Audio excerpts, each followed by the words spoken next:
Yes, nice to meet you, Dolores. How are you? We don't have anything. We will go on the record in the matter 25 CF 119, State of Wisconsin versus Dolores Corbine. The state appears through Assistant District Attorney Jose Vila in person. Ms. Corbine appears in person with counsel Nicholas Davis. We're set today in this matter for a preliminary hearing, but it will be a preliminary hearing waiver, correct, Mr. Davis? That's correct, Your Honor. If you like, I can go through the colloquy I had with Ms. Corbine. Please do. Your Honor, Ms. Corbine is an adult female. She's a very educated female. And I explained to her that it's a probable cause hearing, preliminary hearing, and the burden's on the state. That they must show that a felony was probably committed and probably committed by her. I explained to her the burden of proof is not as if we were in a jury trial beyond a reasonable doubt. I also explained to her that this is a statutory right, not a constitutional right, and that if Dolores should waive this today, we cannot beg and plead with you to let her have the hearing again. And she's willing to do that. Also, there is no sweetheart deal. I have not pressured her, coerced her. There's nothing waiting for her if she should waive today. So I believe that she's going to waive this hearing after speaking with her and knowingly, voluntarily, and intelligently. And I can tell you she's read the complaint thoroughly. She's asked very thorough questions. And so I believe that she is doing this intelligently, voluntarily, and knowingly. And I can tell you that she's not on any medication, drugs, or alcohol because she currently is in a treatment program. All right, is that all correct? Yes, that's correct. Okay, and so you understand that once you give up the right, it is forever and you can't get it back? I do. Do you have any questions before you fully waive your right to a preliminary hearing? Not at this time.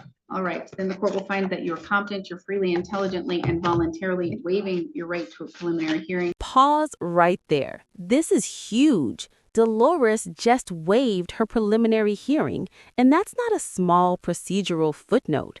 A preliminary hearing is where the defense gets its first real preview of the prosecution's case. Witnesses, evidence, weaknesses, all of it. By giving that up, she's basically saying, let's skip the sneak peek and head straight into the deep end. And notice how carefully the judge walks her through it. You can't get it back. That's legal code for no do-overs. Was this a strategic move or a risky gamble? Keep that question in mind. We're just getting started. The court will find probable cause and bind the matter over. Information, Mr. Vila. Your Honor, I'm filing the information currently. It will mirror the criminal complaint. And if it mirrors the criminal complaint, I'll advise my client because she would like to go forward and we would waive any further reading. And with your permission, she'd enter not guilty on all counts. All right, not guilty plea will be entered on your behalf. You are entitled to a jury trial. You would be entitled to a speedy trial should you request one. Status, Mr. Davis? Judge, when can you, in the new year, what are you looking in February? Or what month are you looking at, Judge? Maybe January or February if we're just looking for a status. Few appointments in the month of January and February. When Can I just go look at my phone real quick?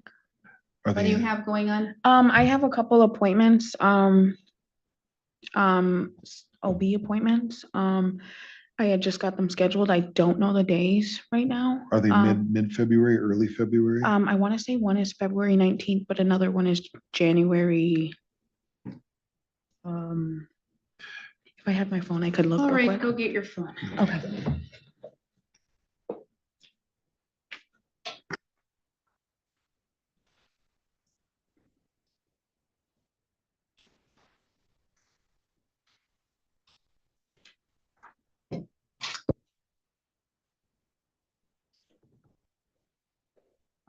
The appointment. Whew, did you catch that tone shift? The judge just flipped from polite scheduling mode to hardline courtroom reality. If Zoom fails, that's on you. That means a warrant. Translation? Virtual court might feel casual, but legally it's exactly the same as not showing up in person. This is one of those moments defendants underestimate. Technical glitches can suddenly become legal emergencies.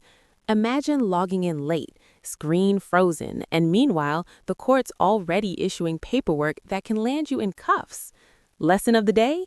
Your Wi-Fi is now part of your defense team. This would be January 14th and February 9th. January 21st at 10:15 or 2:30, Mr. Davis. I'm in trial that date. January 22nd at 9:30. I'm in trial on that date. January 23rd at 9:45. If it can be by Zoom, I can make it happen. Zoom's great. Thank you. Could I appear by Zoom too? Yes. Okay. But I'm gonna tell you right now, if your Zoom doesn't work, if it's sketchy, if it cuts in and out, if you're not able to log in, that's on you. That means you failed to come to court. That means a warrant. Okay, I will Okay. keep that in mind. All right, thank you. We are adjourned. Thank you, Your Honor. Thank you. Mr. Jones.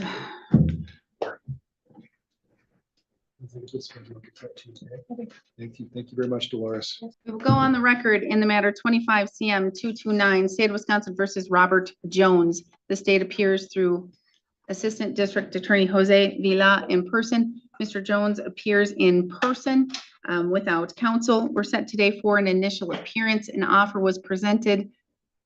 Are you accepting the offer? No, You want to go to trial with this? of course. Yes. Would you like to have a court trial? Have me decide this? It doesn't matter. I mean, as soon as the facts are presented, That's right. This is that truck and that issue. yeah, I All was, right. So, Mr. Jones, do you understand you would have the right to have a jury trial, or you could say, you know what, I want to argue to the judge and have the judge decide? That's your right. Do you understand that? yeah, would I be able to have like the police officer that was there in court too and stuff? So, For me, yes. okay, To yeah, definitely. I testify. would do the judge trial then. But I mean, you would still need to figure out how to subpoena him and do those kinds of things though too. But that's with anything, but yes, they would be able to testify and you would need to provide your witness list and the state would provide their witness list and you'd be able to determine who they are calling to testify, and that may mean that you don't have to subpoena them. Okay? I just, So- yeah, okay, I get it all, but Yeah. Your Honor, just to clarify the record, the offer for the citation was made at the previous hearing we had, and the follow-up offer was made since that new diversion program at the DA's office took place, that if he just did a class, we'd dismiss this altogether. He also declined that. I just want to make the record clear. can I speak? I just, I know your side. I know. no, I understand that, but just because he probably doesn't, but I mean, I'm 13 miles away and there's a pipe in someone else's truck and the cop takes it out of their truck and says, I'm charging you with this. I understand where you're coming So I from with just- that. So Okay, you okay. said it at the last hearing. I know. You think we could get this done in half a day, Mr. Vila? Yes, Your Honor, if not less. And this is your case? Yes, Your Honor. I mean, Yeah, I don't think we would even, how many witnesses do you think you would have? 2. How many witnesses would you have? just my mom that saw him take the pipe out of someone else's truck and say it's mine. Your mom? My mother. The law enforcement officer probably, or they're probably gonna call them. Well, it's don't they have to prove that? They have to prove beyond a reasonable doubt, yes. Okay, well, then I don't need any witnesses really. Okay, so, I mean, can I just say one thing though? I mean, I'll be 60 years old on Wednesday. I've never been in trouble for drugs, misdemeanor. This is where the emotional stakes really kick in. 60 years old, no criminal record, and suddenly staring down a drug charge, even a minor one, and refusing to just make it go away. And legally, he's right about one thing. The state has to prove guilt beyond a reasonable doubt. That's the highest burden in the system. But here's the twist. Turning down diversion programs and easy dismissals means betting everything on trial. So ask yourself, would you roll the dice to protect your record or take the deal and walk away? Because in court, principle and probability don't always end the same way. Criminal, nothing on my whole record, and they want me to, I understand, and you can make those statements. Okay, and those gotcha. I'm arguments, sorry. But right now, let's just try and Okay. get this scheduled. yes, ma'am. How about January 22nd at 9:30? And I would think 2 hours would be sufficient. Or the rest of the morning. Let's just do the rest of the morning.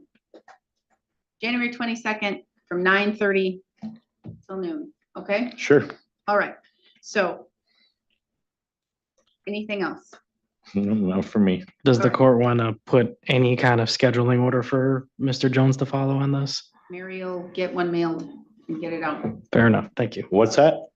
You'll get, my assistant's gonna do something called the scheduling order. It says when the trial is, and it says, when your witness lists are due Okay, and great, those great. kinds of things. Okay. So you should expect that in the mail next week or so. Okay. Can I ask one other question? Yes, I mean, what's the maximum penalty on this? 30 days. Okay, perfect. Great. Yeah, it's $500 fine, 30 days. Yeah, and Yeah. it's drugs on my record that I don't even do drugs. So it's like, Again, I understand where I'm you're coming just from. saying though, You're gonna otherwise get I to would argue. have just took the citation and just been done with it. But it means a lot to me, not been in trouble my whole life. So I'm not gonna start now. I appreciate that. Okay, so we'll see you on the 22nd, okay? Yep, I'll Thank be you. here. Thank you. Ms. Sangate? You can come get your notice if you want it, sir. Sure, I had to call.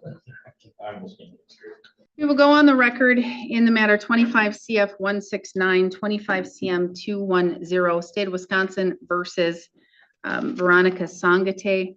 The state appears through Assistant District Attorney Jose Vila in person. Ms. Sangate appears in person without counsel. We're set here today in these matters for initial appearances. Ms. Sangate, have you applied for a public defender? Yes, I have. And do you qualify? I do. And then I kind of told him that I was Mr. Davis. I was here.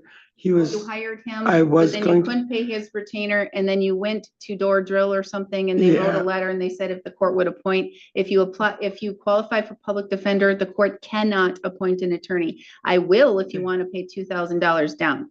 no, I don't have that. Okay, so then you have to reapply for a public defender. Okay, Okay, and let them know that you want a public defender again. Because the court here, so you can understand why the court would need a lot of money down, because okay, a court-appointed attorney means the county has to front it. The county has to pay for it. And if you qualify for a public defender, they're not going to put, or I'm not going to put that burden on the county to pay for your representation. Right. Again, if you want to put money down, you will get the money back if it's not used. And having an attorney, a court-appointed, are the same private bar attorneys, even Mr. Davis. But that means that you just have to have money down to make sure that the county is not the one paying the bill. Okay. Okay, Yeah. so reapply for the public defender so you can get an attorney appointed to you. These are felony cases, and so would you like to proceed with your initial appearances here today, or do you want a little bit more time to reapply? can I reapply, please? Yes. Yes.